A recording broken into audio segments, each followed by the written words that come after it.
নমস্কার বন্ধুরা, হাঁড়ির খবর চ্যানেলে আপনাদের সবাইকে জানাই স্বাগত। আশা করি আপনারা সবাই সুস্থ আছেন, ভালো আছেন।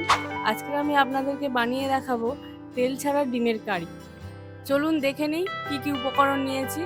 নিয়েছি লবণ, হলুদ গুঁড়ো, কাশ্মীরি লঙ্কার গুঁড়ো, জিরে গুঁড়ো, গোটা জিরে, গোটা গরম মশলা, সাথে এক টুকরো জায়ফল আর জয়িত্রী, একটা তেজপাতা আর একটা শুকনো লঙ্কা।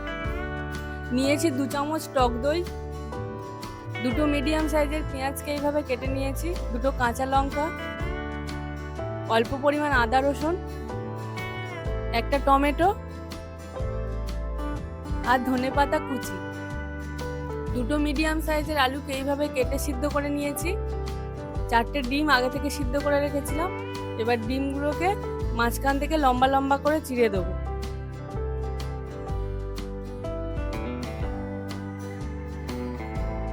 কড়াইটাকে গরম করে নিয়েছি। এবার এর মধ্যে দিয়ে দেব কেটে রাখা পেঁয়াজ,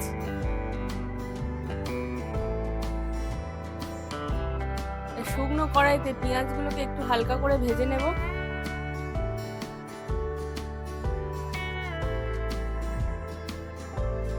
দেখুন পেঁয়াজটা হালকা লাল লাল হয়ে গিয়েছে।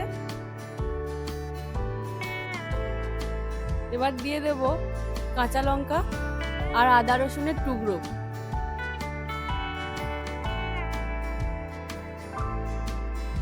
একটু নাড়াচাড়া করে নেব।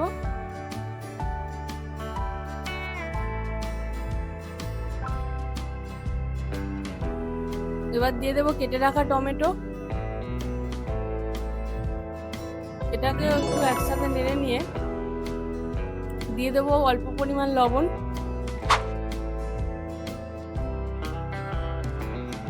এবার লবণটা সবার সাথে ভালো করে মিশিয়ে নেব। এবার এর মধ্যে দিয়ে দেব 1 কাপ জল। এবার এটাকে ঢাকা দিয়ে 5 মিনিটের জন্য ফুটিয়ে নেব। 5 মিনিট হয়ে গিয়েছে। এবার ঢাকাটা খুলে দেখে নেব। দেখুন জলটা কমে গিয়েছে। এবার এটাকে আমি নামিয়ে একটা মিক্সিং জারের মধ্যে দিয়ে পেস্ট বানিয়ে নেব। দেখুন এইভাবে পেস্ট বানিয়ে নিয়েছি। এবার কড়াইয়ের মধ্যে ফোড়ন হিসাবে দিয়ে দেব একটা তেজপাতা, শুকনো লঙ্কা আর অল্প একটু গোটা জিরে। এবার এটাকে একটু গরম করে নেব। এবার এর মধ্যে দিয়ে দেব বানিয়ে রাখা পেস্ট।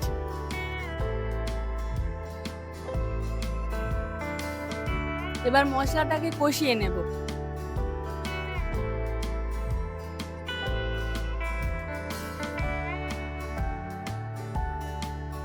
এবার দিয়ে দেব টক দই।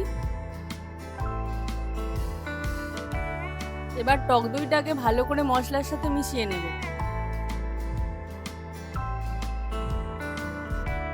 এবার দিয়ে দেব হাফ চামচ জিরে গুঁড়ো, হাফ চামচ হলুদ গুঁড়ো,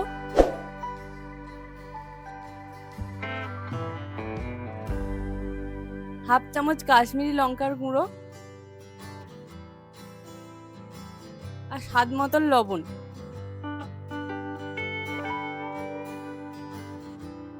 এবার এগুলোকে একসাথে ভালো করে নাড়াচাড়া করে নেব।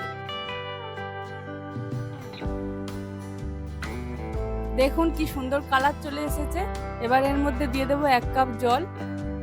জলটা দিয়ে একটু নেড়ে চেড়ে নেব। মশলাটা ফুটে উঠেছে। এবার এর মধ্যে দিয়ে দেব সিদ্ধ করে রাখা ডিমগুলো।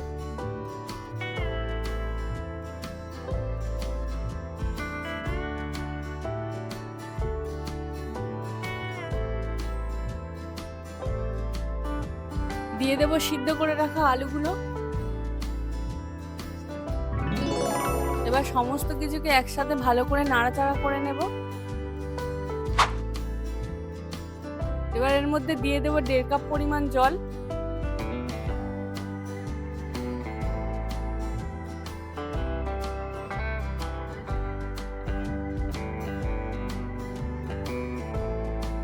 এবার 10 মিনিটের জন্য ঢাকা দিয়ে ভালো করে ফুটিয়ে নেব।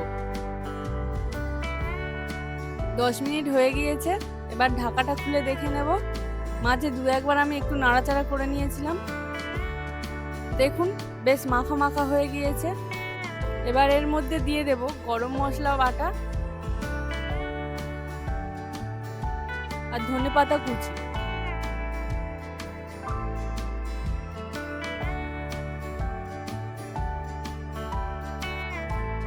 এবার এটাকে অল্প একটু ফুটিয়ে নেব। তেল ছাড়া ডিমের কারি তৈরি হয়ে গিয়েছে। এবার এটাকে আমি নামিয়ে গরম গরম পরিবেশন করব।